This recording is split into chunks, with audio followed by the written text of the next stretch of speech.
Kocan aka. Kocan aka.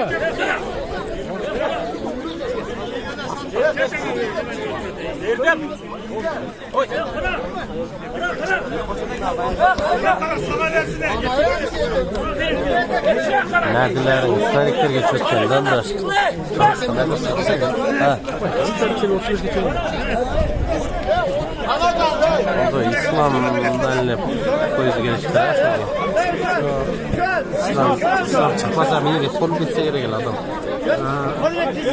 Ya bunlar çamlardan olsa yeter demeler çıkmadan kim çıkar?